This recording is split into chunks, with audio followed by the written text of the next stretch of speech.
ओम शांति। कैसे हो आप सभी?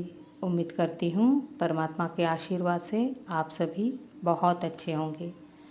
आज हम इतनी मेहनत कर रहे हैं, क्यों कर रहे हैं? ताकि हमारे घर में सुख शांति आए।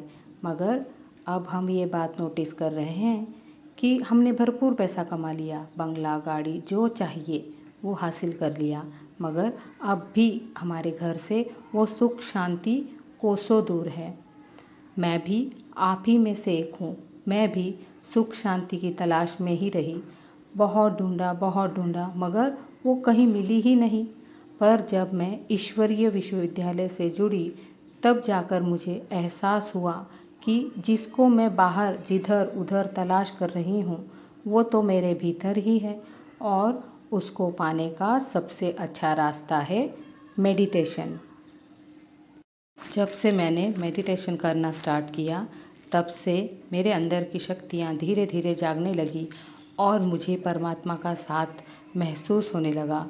मेडिटेशन मुझसे पहले पहले इतने अच्छे से नहीं हो पाता था। फिर मुझे ईश्वरीय विश्वविद्यालय में ही पता चला कि ध्यान केंद्रित करने के लिए हमें पहले पॉजिटिव रहना होगा। उसके बाद धीरे धीरे कॉन्फिडेंस बढ़ता गया और वो भी परमात्मा के साथ से ही बढ़ा, इसका मुझे पूरा यकीन हो चला था। अब हमेशा ही मैं उस परमात्मा का साथ महसूस करने लगी।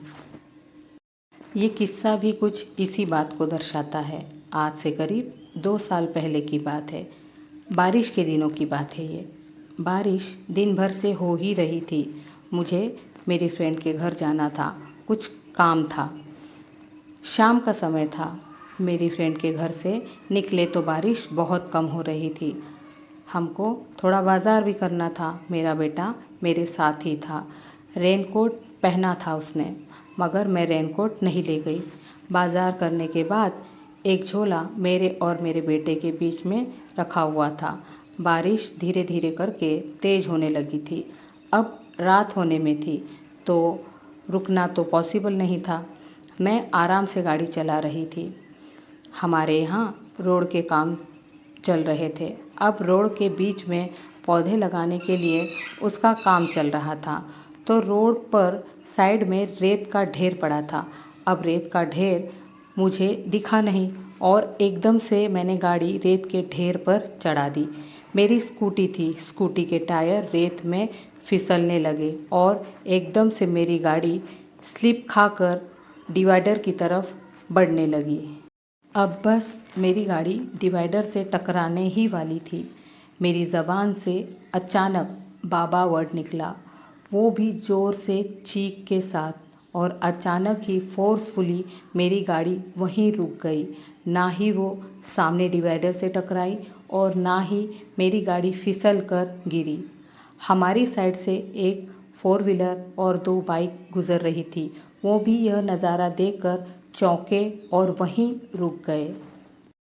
एकदम से मेरे मुंह से जब बाबा वर्ड निकला तो महसूस हुआ वो परमात्मा की शक्तियाँ मेरे साथ ही है, और मैंने नीचे देखा मेरी गाड़ी पूरी रेत के ढेर पर खड़ी थी, मगर ज़रा भी फिसल नहीं रही थी। गाड़ी रुकने के बाद मन ही मन मैं बाबा का शुक्रिया अदा करती जा रही थी, और मैंने पीछे मुड़कर मेरे बेटे को पूछा कि वो ठीक है। उसने कहा, हाँ मम्मा मैं ठीक हूँ। 4 व्हीलर वाले भाई साहब और 2 व्हीलर वाले दोनों ही बाइक के भाई साहब ने मुझसे पूछा, सब ठीक है ना मैम, कोई हेल्प की ज़रूरत तो नहीं है? सभी को आश्चर्य इस बात का हो रहा था कि गाड़ी फिसलने की बजाय एक जगह खड़ी रह गई। मैंने उन तीनों को भी हमारी हेल्प करने का पूछने के लिए धन्यवाद किया, और हम माँ बेटे घर की ओर अपने परमात्मा के साय में रवाना हो गए। आज इस कहानी को आपके साथ शेयर करने का बहुत ही मेन रीज़न है।